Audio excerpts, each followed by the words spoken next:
여러분, 혹시 여러분의 에너지를 은밀하게 빨아들이는 사람이 주변에 있지 않나요? 겉으로는 평범해 보이지만 가까워질수록 점점 더 힘이 빠지고 자신이 사라지는 느낌을 받는다면 그 사람은 단순한 친구나 동료가 아닐지도 모릅니다. 이런 사람들과의 관계는 점차적으로 우리의 삶에 부정적인 영향을 미치고 자신감을 서서히 갉아먹는데요. 이 영상에서 여러분이 주의해야 할 이러한 유형의 사람들을 어떻게 식별하고 그들과의 관계를 어떻게 관리할 수 있는지 알아보겠습니다. 이들이 우리에게 어떤 영향을 미치는지 더 깊이 이해한다면 우리는 더 나은 선택을 할 수 있을 것입니다. 끝까지 시청하셔서 여러분의 에너지를 보호하고 더 긍정적인 인간관계를 맺는 방법을 함께 찾아보세요. 엮일수록 독이 되는 친구들의 첫 번째 특징은 이들이 마치 심리적 흡혈귀와 같다는 점입니다. 심리적 흡혈귀는 겉으로는 평범해 보일지 몰라도 가까워질수록 당신의 에너지를 빨아들이고 당신의 자존감을 무너뜨리는 존재들입니다. 이들은 당신의 자신감을 서서히 침식시켜 당신이 점점 더 작아지게 만듭니다. 심리적 흡혈귀들은 자존감이 극도로 낮기 때문에 다른 사람의 성취나 행복을 보며 자신이 더 부족하다고 느낍니다. 이들은 자신의 열등감을 해소하기 위해 주변 사람들을 끌어내리고 그들의 빛을 흐리게 만듭니다. 예를 들어 당신이 프로젝트에서 성공을 거두었을 때 그건 운이 좋았던 거지 다음번엔 그렇게 안 될걸? 이라며 성취를 깎아내리거나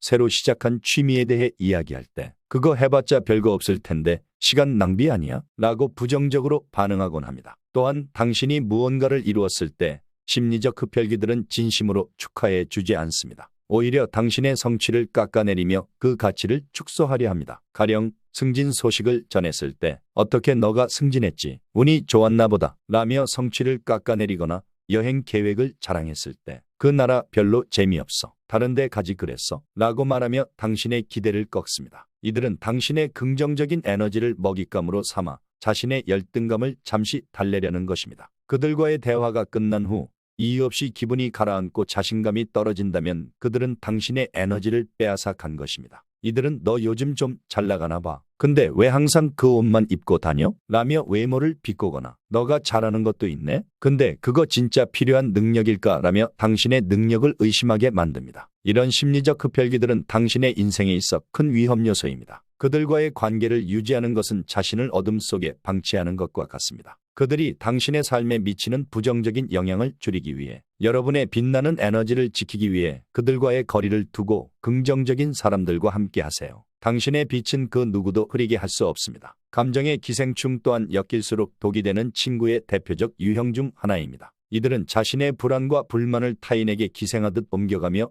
당신의 감정을 잠식하려고 합니다. 그들은 감정적으로 의존적이며 타인의 에너지를 빼앗아 자신의 불안을 잠시나마 완화하려 합니다. 감정의 기생충들은 자신의 불안과 불만을 타인에게 과도하게 떠넘깁니다. 이들은 자신의 감정적 짐을 혼자 해결하지 않고 당신에게 전가함으로써 가벼워지려 합니다. 예를 들어 이들은 나 오늘 너무 힘들어. 네가 나 대신 이 문제 좀 해결해 줄 수 있어 라고 하거나 자신의 실패를 네가 도와줬으면 이런 일이 없었을 텐데 라고 탓하기도 합니다. 감정의 기생충들은 자신의 행복을 타인의 행복에 기생하듯이 의존합니다. 그들은 타인이 즐거워 보이면 그 기쁨을 공유하기보다는 그들의 불행을 덜어내기 위해 타인의 행복에 집착합니다. 가령 당신이 연애를 시작했다면 너만 행복해 보이네. 나는 왜 이 모양이지? 라며 자신의 불행을 강조하거나 연애 초반엔 다 좋지. 곧 지루해질 거야. 라고 말해 당신의 행복을 깎아내립니다. 감정의 기생충들은 자신의 가치를 끊임없이 타인에게서 확인받으려 합니다. 이들은 나 너한테 정말 중요한 사람이야. 그렇지? 라며 끊임없이 당신의 관심과 애정을 요구합니다. 또는 너 요즘 나한테 소홀해진 것 같아. 나한테 관심이 없는 거야? 라고 지속적으로 질문하거나 내가 정말 소중한 친구 맞아? 라며 불안감을 전가합니다. 이런 식으로 타인의 감정적 자원을 소비하며 자신의 불안을 덜어내려 합니다. 이들과의 관계에서 벗어나기 위해서는 자신만의 감정적 경계를 명확히 하고 필요하다면 그들과 거리를 두는 것이 중요합니다. 자신의 감정을 보호하는 것은 스스로에게 줄 수 있는 가장 큰 선물이라는 것을 잊지 마세요. 세 번째로 주의해야 할 사람들은 영웅담 중독자입니다. 이들은 대화에서 항상 자신을 주인공으로 내세우며 끊임없이 자신의 영웅담을 늘어놓습니다. 이런 사람들은 타인의 이야기를 듣기보다는 자신의 과거 업적이나 경험을 자랑하며 대화의 균형을 깨뜨리곤 합니다. 영웅담 중독자들은 대화를 시작하면 거의 멈추지 않습니다. 그들은 자신이 얼마나 대단한지, 얼마나 많은 것을 성취했는지를 과시하며 대화를 독점합니다. 예를 들어 직장에서 회식 자리에서 상사가 90%는 자기 영웅담을 이야기하고 나머지 사람들은 듣기만 하는 상황을 떠올려 보세요. 이런 상사와 대화를 나누는 것은 마치 끊임없는 독백을 듣는 것처럼 지칠 뿐입니다. 이들은 자신이 주인공이 되지 않는 대화에는 관심이 없습니다. 대화 중 다른 사람이 무언가를 이야기하려고 할 때도 그건 별로 대단하지 않은데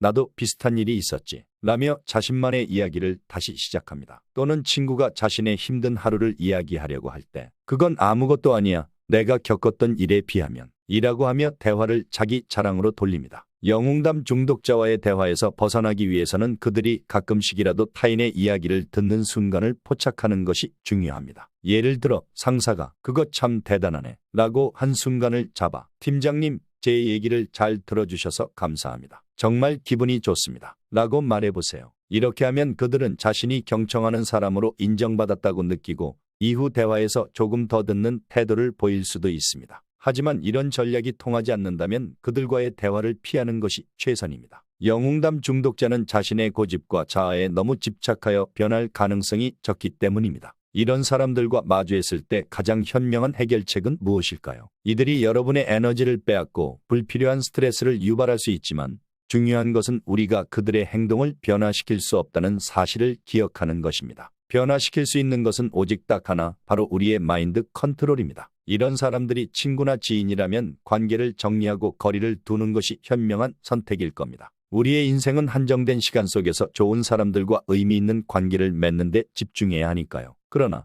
직장에서는 사정이 조금 다릅니다. 예의 없고 고집스러운 상사나 동료와도 일해야 하는 상황이 많습니다. 그럴 때는 이렇게 생각해 보세요. 우리 월급의 절반 이상은 인간관계에 대한 보상입니다. 직장에서 다양한 사람들과 부딪히며 느끼는 스트레스는 이미 월급에 포함된 대가입니다. 그렇다면 내 역할은 그 스트레스를 관리하고 나만의 방식으로 마인드 컨트롤을 통해 버텨내는 것입니다. 궁극적으로 어떤 사람과 가까워지고 어떤 사람과 멀어질지는 우리 자신이 선택할 수 있습니다. 함께 있으면 기분이 좋아지고 헤어졌을 때 다시 보고 싶은 사람들과의 관계를 더 중요하게 여겨야 합니다. 그리고 내가 그런 사람으로 성장할 때 내 주변에도 자연스럽게 비슷한 에너지를 가진 사람들이 모이게 됩니다. 오늘 배운 내용을 바탕으로 여러분 자신 스스로와 주변의 인간관계를 한번 점검해 보세요. 좋은 에너지를 주고받을 수 있는 사람들과 더 많은 시간을 보내기 위해 어떤 관계를 유지할지 또 어떤 관계를 정리할지 고민해 보세요. 결국